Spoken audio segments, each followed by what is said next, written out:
اسلام کے ابتدائی دنوں میں جب مسلمان کمزور تھے، جب ہر طرف ظلم و ستم کا دور تھا، تب اللہ تعالیٰ نے ایک ایسی ہستی کو ہدایت دی جس کے اسلام لانے سے اسلام کو طاقت، عزت اور وقار ملا، اور وہ ہستی تھے حضرت عمر بن الخطاب رضی اللہ عنہ۔ آج ہم اس ویڈیو میں جانیں گے کہ وہ کون سا لمحہ تھا جب عمر رضی اللہ عنہ کے دل میں ایمان کی روشنی اتر گئی۔ حضرت عمر رضی اللہ عنہ قریش کے ایک بہادر، سخت مزاج اور عزت دار انسان تھے۔ اسلام کے ابتدائی دور میں وہ اسلام کے سخت مخالف تھے۔ وہ رسول اللہ صلی اللہ علیہ وسلم سے دشمنی کرتے تھے اور مسلمانوں پر ظلم کیا کرتے تھے۔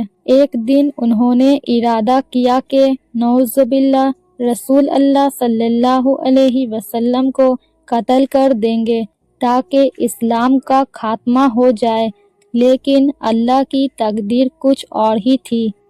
جب عمر رضی اللہ عنہ تلوار لے کر نکلے تو راستے میں حضرت نعیم بن عبداللہ ملے۔ انہوں نے پوچھا، اے عمر، کہاں جا رہے ہو؟ عمر رضی اللہ عنہ بولے، میں محمد صلی اللہ علیہ وسلم کو قتل کرنے جا رہا ہوں۔ نعیم رضی اللہ عنہ بولے، عمر، پہلے اپنے گھر کی خبر لو۔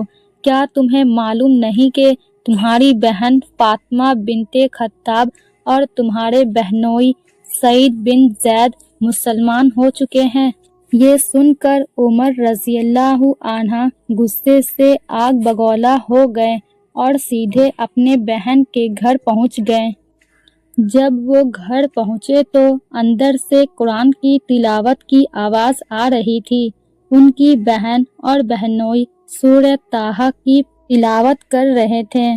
عمر رضی اللہ عنہ نے دروازہ کھٹکھٹایا، دونوں گھبرا گئے اور قرآن کی تختی چھپا دیے۔ عمر رضی اللہ عنہ نے پوچھا، یہ کیا پڑھ رہے تھے تم لوگ؟ انہوں نے کہا، ہم کچھ نہیں پڑھ رہے تھے۔ عمر رضی اللہ عنہ بولے، مجھے پتا ہے تم محمد صلی اللہ علیہ وسلم کے دین پر چل رہے ہو۔ غصے میں آ کر انہوں نے اپنے بہنوئی کو مارا، اور جب اپنی بہن کو مارنے لگے تو فاطمہ رضی اللہ عنہا کے منہ سے خون نکل آیا۔ اسی وقت بہن نے پکار کر کہا، عمر، ہم ایمان لے آئے ہیں، چاہے تم مارو یا قتل کرو، اب ہم محمد صلی اللہ علیہ وسلم کا دین نہیں چھوڑیں گے۔ عمر رضی اللہ عنہ کی آنکھوں میں آنسو آ گئے۔ انہوں نے کہا، مجھ کو وہ قرآن دکھاؤ جو تم پڑھ رہے تھے۔ بہن بولی، آپ ناپاک ہیں، پہلے غسل کریں پھر قرآن چھوئیں۔ عمر رضی اللہ عنہ غسل کیے، پھر سورہ طٰہٰ کی آیت پڑھنے لگے، طٰہٰ ما انزلنا علیک القرآن لتشقی، ہم نے یہ قرآن آپ پر اس لیے نازل نہیں کیا کہ آپ تکلیف میں پڑ جائیں، بلکہ یہ نصیحت ہے ان کے لیے جو ڈرتے ہیں۔ یہ آیت عمر رضی اللہ عنہ کے دل میں اتر گئی۔ ان کے چہرے کا رنگ بدل گیا اور دل نرم ہو گیا۔ انہوں نے کہا، یہ کلام کسی انسان کا نہیں ہو سکتا، مجھے محمد صلی اللہ علیہ وسلم کے پاس لے چلو، میں ایمان لانا چاہتا ہوں۔ حضرت عمر رضی اللہ عنہ کو دارِ ارقم میں لے جایا گیا، جہاں رسول اللہ صلی اللہ علیہ وسلم موجود تھے۔ دروازہ پر صحابہ رضی اللہ عنہ نے دیکھا کہ عمر رضی اللہ عنہ تلوار لے آ رہے ہیں، لیکن نبی کریم صلی اللہ علیہ وسلم نے فرمایا، اگر اللہ نے عمر کے لیے بھلائی لکھی ہے تو وہ اسلام قبول کر لے گا۔ عمر رضی اللہ عنہ اندر گئے اور فرمایا، میں گواہی دیتا ہوں کہ اللہ کے سوا کوئی معبود نہیں، اور آپ صلی اللہ علیہ وسلم اللہ کے سچے رسول ہیں۔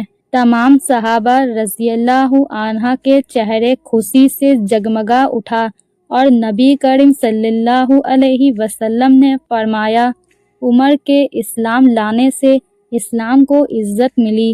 عمر رضی اللہ عنہ کے ایمان لانے کے بعد مسلمان نے پہلی بار کھلے عام خانہ کعبہ میں نماز ادا کی۔ ان کے اسلام لانے سے مسلمان کے حوصلے بلند ہو گئے اور کفار مکہ پر ہیبت چھا گئی۔ ہمیں اس واقعہ سے یہ سبق اور پیغام ملتا ہے کہ اللہ جس کے دل میں ہدایت ڈال دے کوئی روک نہیں سکتا۔ دشمن بھی اللہ کی رحمت سے دوست بن جاتا ہے۔ قرآن دلوں کو بدل دیتا ہے بشرط ایمان۔ اللہ تعالی ہمیں بھی حضرت عمر رضی اللہ عنہ جیسے ایمان، جرأت اور استقامت عطا فرمائے اور ہمارے دلوں کو قرآن کی روشنی سے منور کر دے۔ آمین۔